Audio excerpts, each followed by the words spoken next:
Doctor S Tiwari, government college Pithora, Chhattisgarh से आप सभी प्रिय छात्र छात्राओं, विद्यार्थियों एवं श्रोताओं का हार्दिक अभिनंदन और स्वागत करता हूं।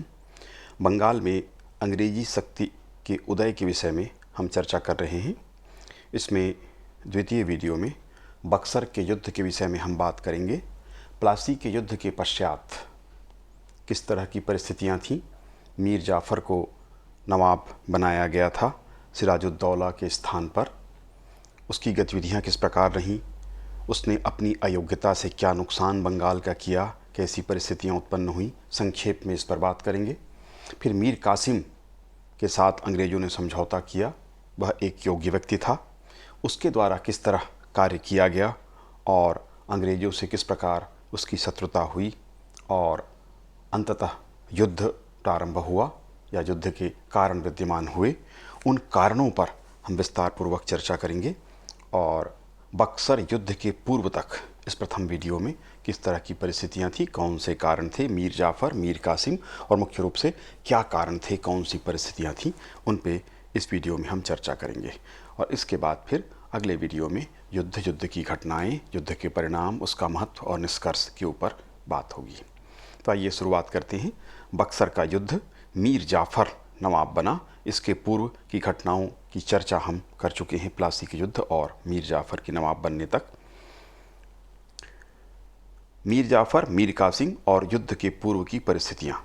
प्लासी के युद्ध में षड्यंत्र कर मीर जाफ़र ने नवाब का पद प्राप्त किया था, इस बात से आप परिचित हैं, तथा अंग्रेज़ों को उसके द्वारा अत्यधिक धन तथा सुविधाएं बंगाल में प्रदान की गई। इससे उसकी आर्थिक स्थिति डामाडोल हो गई। मीर जाफ़र योग्य प्रशासक नहीं था, उसमें योग्यता नहीं थी। उसके द्वारा कट्टर और धर्मांध नीति का पालन किया गया। कट्टर मुस्लिम होने का परिचय उसने दिया तथा हिंदू पदाधिकारियों तथा व्यापारियों के साथ उसने दुर्भावनापूर्ण व्यवहार किया। उन्हें पदों से हटाया गया। बिहार के सूबेदार राम नारायण का प्रकरण आया। उड़ीसा के राजा राम सिंह, पूर्णिया के राजा युगल सिंह, सेठ राय दुर्लभ आदि के साथ उसने आक्रामक और धर्मांधतापूर्ण व्यवहार किया था, धर्म प्रभावित व्यवहार किया था। क्लाइव ने इनमें से कई मामलों में बीच बचाव किया, समझौता कराया। मीर जाफ़र का शासन अराजकतापूर्ण था, वह कुशल प्रशासक नहीं था। पूर्णिया में 2 बार विद्रोह हुए। बिहार में भोजपुरिया जमींदारों ने विद्रोह किया। यद्यपि अंग्रेज़ों की सहायता से इन विद्रोहों को दबा दिया गया।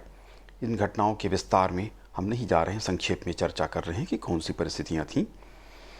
मुगल शाहजादा अली गौहर ने 1759 में अवध के नवाब शुजाउद्दौला की सहायता से बिहार पर आक्रमण किया, किंतु अंग्रेज़ों की मदद से उसे परास्त कर दिया गया। इसी प्रकार 1759 में डचों ने आक्रमण किया था बंगाल के क्षेत्र में। 25 नवंबर 1759 को बेदरा नामक क्षेत्र में युद्ध लड़ा गया था। डचों को अंग्रेज़ों की सहायता से, मुख्य रूप से अंग्रेज़ों ने ही युद्ध किया। सफल हुए अंग्रेज, बंगाल को सफलता मिली, डचों का पतन कर दिया गया, पराजित किया गया। इस तरह से डच शक्ति जो उभर सकती थी वो बेदरा के युद्ध के पश्चात रुक गई या उनका विकास पूरी तरह प्रतिबंधित हो गया। इस तरह से अंग्रेज़ों ने बंगाल में उठ रही यूरोपीय शक्ति का दमन कर दिया था। अंग्रेज़ों द्वारा लगातार की जा रही धन की मांग को पूर्ण करने में मीर जाफ़र सफल नहीं हो रहा था। सेना को भी वेतन देने में वह सक्षम नहीं था। व्यापारियों से आने वाला कर अंग्रेज़ों के कारण सीमित हो चुका था। अंग्रेज़ अधिकारियों को लगातार उपहार देने होते थे। इन परिस्थितियों में नवाब ने कंपनी से उसे संधि की आर्थिक शर्तों से मुक्त करने की प्रार्थना की, जो उस पर लादी गई थी, क्षतिपूर्ति आदि बकाया जो था उससे मुक्त करने की बात की। अंग्रेज इसके लिए कतई तैयार नहीं हुए। इसमें यह बात उल्लेखनीय है कि उसने बहुत प्रयास किया और जब सफल नहीं हुआ कर चुकाने में, उसके पहले उन्होंने उसकी जो हरम थी, स्त्रियों के जो गहने थे वो भी बेच डाले और कर चुकाने का प्रयास किया था, किंतु वह सफल नहीं हो पाया था। क्लाइव के जाने के बाद हालबेल मीर जाफ़र से असंतुष्ट था, क्योंकि उसे क्लाइव की तरह सम्मान चाहिए था जो मीर जाफ़र के द्वारा उसे नहीं दिया जाता था। इस कारण से वह नवाब से चिढ़ा हुआ था। उस पर क्रूरता, अत्याचार और विलासिता के आरोप उसने लगाए। मीर जाफ़र पर डचों से मिलने का और मिलकर अंग्रेज़ों पर आक्रमण करने का या अंग्रेज़ों को बाहर करने के षड्यंत्र रचने का भी इसने आरोप लगाया। मीर जाफ़र को इन परिस्थितियों में मुरादबाग में आमंत्रित किया गया और उसे मीर कासिम के पक्ष में गद्दी छोड़ने के लिए कहा गया। नवाब ने जब कुछ समय की मांग की तो अंग्रेज़ों ने इसकी भी अनुमति उसे नहीं दी और महल को घेर लिया। मीर कासिम को नवाब घोषित किया गया। उसके साथ अंग्रेज़ों ने पहले ही समझौता कर लिया था। 26 सितंबर 1760 को उसके साथ यह समझौता हो चुका था। मीर कासिम को नवाब बनाए जाने के एवज में वह कंपनी को बर्दवान, मिदनापुर और चटगांव जिले देगा, उसने वचन दिया था। सब पिछला बकाया और सेना का व्यय जो अब तक नहीं दिया गया था, कर्ज स्वरूप हो चुका था, उसको चुकाने का वचन दिया। कोलकाता की अंग्रेज काउंसिल के सदस्यों को पुरस्कृत भी करेगा, उपहार भी देगा, ये वचन उसने दिया। मीर जाफ़र को 15,000 मासिक पेंशन देकर कोलकाता भेज दिया जाएगा और यह किया गया। 20 अक्टूबर सन 1760 को मीर कासिम इस तरह से नवाब बना दिया गया। पूर्व में ही उसके साथ ये संधि या गुप्त समझौता अंग्रेजों ने कर लिया था। मीर कासिम एक योग्य व्यक्ति था। उसने वचन के अनुसार बर्दवान, मिदनापुर और चटगांव की जागीर अंग्रेजों को प्रदान कर दी। दक्षिण में युद्ध की सहायता के लिए अंग्रेजों को 5 लाख रुपए उसने अलग प्रदान किए। ये आपको ज्ञात है कि कर्नाटक के क्षेत्र में युद्ध चल रहा था, हैदराबाद कर्नाटक के क्षेत्र में संघर्ष हो रहा था। उसकी सहायता के लिए 5 लाख रुपए इसने दिए। उसके द्वारा कंपनी के अधिकारियों को समुचित उपहार भी दिया गया। उसके सम्मुख अनेक समस्याएं विद्यमान थीं। अंग्रेजों द्वारा लगातार धन की मांग हो रही थी, अनेक सुविधाओं की मांग की जाती थी, राजकोष रिक्त हो चुका था, प्रशासन अस्त व्यस्त था। जैसे कि हमने चर्चा की थी, जो नवाब था वह योग्य प्रशासक नहीं था, मीर जाफ़र। पूरे प्रशासन पर अंग्रेज़ों का प्रभाव था। जमींदारों में विद्रोह की भावना पनप रही थी। सेना अनुशासनहीन थी। मीर कासिम ने सुधार हेतु कड़े कदम उठाए। दस्तावेजों के रख रखाव की व्यवस्था उसने की, समुचित रूप से रखा जाने लगा। जिन्होंने सरकारी धन का गबन किया था, ये कर की उगाही करते थे, कर जमा नहीं करते थे, उनको उसने वसूली की। जिन्होंने नहीं दिया उनको दंडित किया गया। कुछ की संपत्ति भी कुर्क की गई या जब्त की गई। ईमानदार कर्मचारी नियुक्त किए गए। भूमि कर की नियमित वसूली की गई। इस तरह अनेक सुधार उसके द्वारा किया गया। उसके काल में छुटपुट विद्रोह हुए, उनका उसने दृढ़तापूर्वक दमन किया। जिनमें भोजपुरिया जमींदार एवं वीर भूमि के जमींदार थे, इनके द्वारा सैन्य सुधार भी किया गया। सेना को प्रशिक्षित किया गया। योग्य सैन्य अधिकारियों की नियुक्ति की गई। अस्त्र शस्त्र और तोप खाने की व्यवस्था की गई। बंदूकों और तोप खाने के लिए कारखाने भी उसने बनवाए। गोलियां बनाई गईं। उसने राजधानी भी परिवर्तन कर दिया। ये विशेष बात थी। अंग्रेज़ों से परेशान होकर ही उसने ये किया था, क्योंकि जो मुर्शिदाबाद राजधानी थी वहाँ पर अंग्रेज जमे हुए थे और किसी भी कार्य को वो सही ढंग से नहीं होने देते थे। प्रत्येक कार्य में उनका हस्तक्षेप होता था। तो मुर्शिदाबाद जो उसकी राजधानी थी उस समय तक, उसको बदल के वह मुंगेर ले गया। राजधानी की दृढ़ किलेबंदी भी की, उसकी सुरक्षा की व्यवस्था की। इस तरह से उसने अंग्रेज़ों के प्रभाव से बचने का भरसक प्रयत्न किया और प्रशासन और सेना सभी दृष्टिकोण से उसने सुधार किए। तो मीर कासिम एक योग्य व्यक्ति था। उसने सेना, प्रशासन और सभी क्षेत्रों में सुधार किए और अंग्रेज़ों से बचने का भरसक प्रयास उसने किया। उनके हस्तक्षेप को रोकने का प्रयास उसने किया। इस तरह से मीर जाफ़र जहाँ अयोग्य था, मीर कासिम योग्य व्यक्ति था और दोनों में रिश्ता था।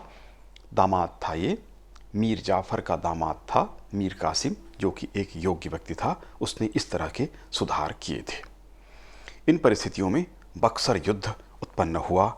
उसके कारण क्या थे, उसके ऊपर हम बात करेंगे। पहली बात थी मीर कासिम की योग्यता।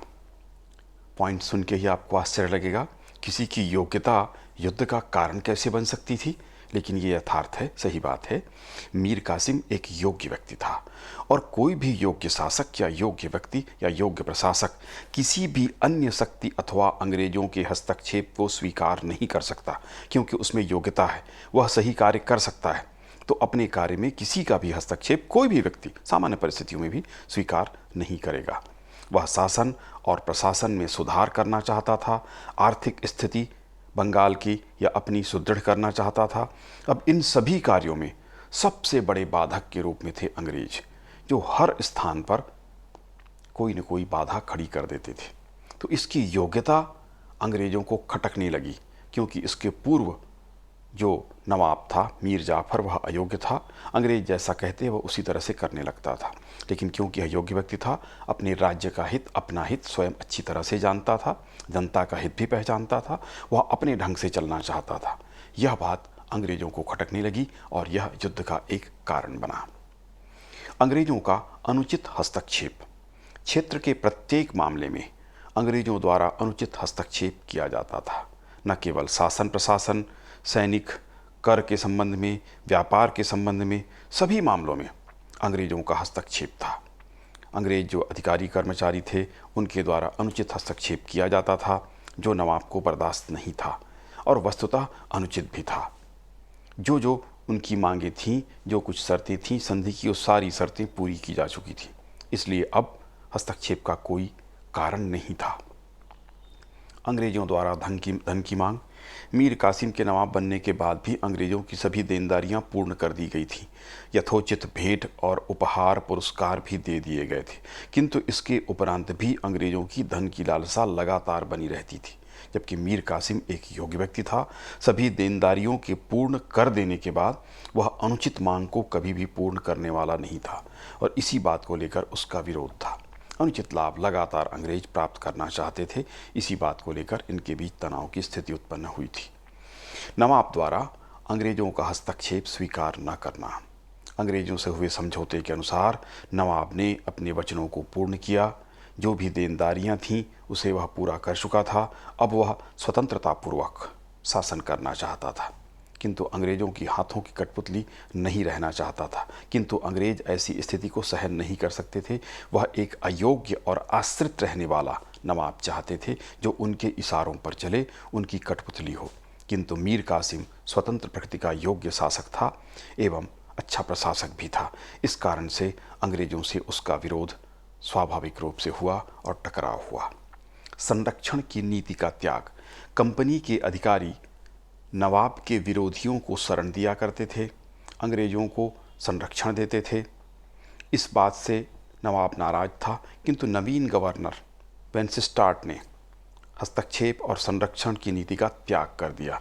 इससे मीर कासिम का मनोबल बढ़ा, उसको बल मिला और उसने अंग्रेज़ों से मुक्त होने का प्रयास किया और उसे उचित भी ठहराया कि ऐसा हस्तक्षेप नहीं होना चाहिए। किंतु बाद में वेंसिस्टार्ट कुछ समय के लिए रहा, उसके हटते ही फिर से हस्तक्षेप शुरू हुआ, जो कि इसके लिए असहनीय था। एलिस की नीति। 1761 में एलिस पटना में अंग्रेज व्यापारी कोठी का प्रेसिडेंट बनकर आया। वह मीर कासिम की बढ़ती शक्ति का विरोधी था। उसके व्यापारी गुमास्ते व्यापारिक क्षेत्र में मनमानी करते थे। नवाब के अधिकारियों द्वारा यदि उन्हें रोका जाता तो कंपनी के सैनिकों की मदद से उन्हें बंदी बना लेते थे। एलिस के इस व्यवहार से नवाब और अंग्रेज़ों के बीच संघर्ष की स्थिति निर्मित हो गई। विशेषकर एलिस से मीर कासिम को और मीर कासिम को एलिस से नफरत थी। व्यापारिक कर का प्रश्न। कंपनी को बिना कर दिए व्यापार करने का अधिकार प्राप्त था, किंतु कंपनी के कर्मचारी अपना व्यक्तिगत व्यापार भी बिना कर दिए करते थे तथा भारतीयों के माल को अपना बताकर भी भारतीयों से रिश्वत प्राप्त करते थे तथा कर नहीं देते थे। इससे नवाब को बहुत हानि उठानी पड़ती थी। इस पर समझौते का प्रयास मीर कासिम ने किया। गवर्नर वेंसिस्टार्ट और वारेन हेस्टिंग कंपनी के कर्मचारियों के द्वारा 1% व्यापारिक कर देने को तैयार हो गए, किंतु काउंसिल ने, कलकत्ते की जो काउंसिल थी, काउंसिल के द्वारा इसे स्वीकार नहीं किया गया। मजबूर होकर मीर कासिम ने 1762 में भारतीय व्यापारियों से भी कर लेना बंद कर दिया, समाप्त कर दिया। यानी अंग्रेज और भारतीय व्यापारी अब समान रूप से बिना कर के फ्री पास सिस्टम से ही काम करेंगे, कोई उसके लिए कर नहीं लिया जाएगा। इस बात से अंग्रेज़ों और मीर कासिम के बीच विवाद की स्थिति निर्मित हुई तथा अंग्रेज़ों को नुकसान होने लगा। किस प्रकार नुकसान हुआ आप समझ सकते हैं कि पहले भारतीयों पर व्यापारिक कर था, चुंगी थी, लेकिन जो अंग्रेज व्यापारी थे उन पर कोई चुंगी नहीं थी, इसलिए उनका माल सस्ता बिकता था। इस कारण उनके माल को लोग ज़्यादा खरीदते थे, क्योंकि रेट कम थे, सामान वही था। लेकिन अब जब भारतीय व्यापारी भी कर मुक्त हो गए तो भारतीय व्यापारी अंग्रेजों से कहीं ज़्यादा अच्छा व्यापार करने लगे और अंग्रेजों को नुकसान होना शुरू हुआ। काउंसिल के द्वारा भारतीयों पर पुनः कर लगाने की मांग की गई तथा अंग्रेजों को क्षति हुई उसको पूर्ण करने की मांग रखी गई। मीर कासिम ने स्वाभाविक था कि इसको स्वीकार नहीं किया। अंग्रेज जब कर मुक्त थे तो भारतीयों को उसने कर मुक्त किया। इससे अंग्रेजों को तो कोई तकलीफ नहीं होनी थी, लेकिन उनको तकलीफ हुई क्योंकि उनको नुकसान हो रहा था। मीर कासिम के सैन्य सुधार।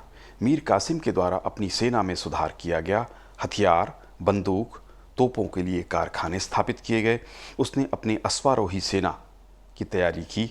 अफगानों को, पठान भी अफगान के लोग ही कहे जाते हैं, ये युद्ध प्रिय लोग थे, और अन्य जातियां जैसे गोरखे और अन्य जातियों को उसने अपनी सेना में भर्ती करना शुरू किया। उसने यूरोपीय ढंग से सेना को प्रशिक्षित किया। उसने एक आर्मेनियन सेनापति गुर्गिन खान को नियुक्त किया। फ्रांसीसी सैन्य अधिकारियों की भी नियुक्ति उसने की। नवाब के इस कार्य को अंग्रेज सशंकित होकर देखते थे, क्योंकि उनको ऐसा लगता था कि अंग्रेजों के खिलाफ सैनिक तैयारी मीर कासिम कर रहा है और अंत में उसका प्रयोग अंग्रेजों के खिलाफ ही करेगा, और वास्तव में यह बात सही सिद्ध भी हुई। तो इस कारण से वे बड़े आशंकित रहे। इन परिस्थितियों में वे लगातार मीर कासिम का विरोध और अंग्रेजों का परस्पर विरोध चलने लगा। अंग्रेजों ने फिर षड्यंत्र शुरू किया। मीर जाफर के साथ गुप्त संधि उसके द्वारा अंग्रेजों के द्वारा की गई। सशंकित अंग्रेजों ने मीर जाफर के साथ गोपनीय संधि कर ली।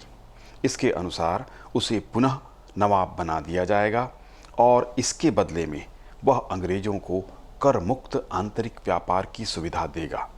भारतीयों पर पुनः कर लगाएगा, जिसकी मांग अंग्रेज कर रहे थे, और मीर कासिम ने जो करने से मना कर दिया था, और अंग्रेजों को क्षतिपूर्ति भी देगा। इस गुप्त संधि के पश्चात कोलकाता की काउंसिल ने पटना में अंग्रेज व्यापारी कोठी के एजेंट या प्रेसिडेंट एलिस को पटना पर आक्रमण करने के आदेश दिए। सहायता के लिए कोलकाता से 6 नावों को युद्ध सामग्री और हथियार उसने भेजे। मीर कासिम को इसकी जानकारी प्राप्त हो गई। उसने भी युद्ध की तैयारी की और उन 6 नावों को, जिसमें युद्ध सामग्री अंग्रेज लेकर जा रहे थे, उसको जब्त करा लिया। मुंगेर में उसके द्वारा यह कार्यवाही की गई। इस तरह से ये पूरी तरह से स्पष्ट हो चुका था अब कि अंग्रेज मीर कासिम को सहन नहीं कर पाएंगे, और यह भी स्पष्ट हो चुका था कि मीर कासिम अब अंग्रेजों को सहन नहीं कर पाएगा।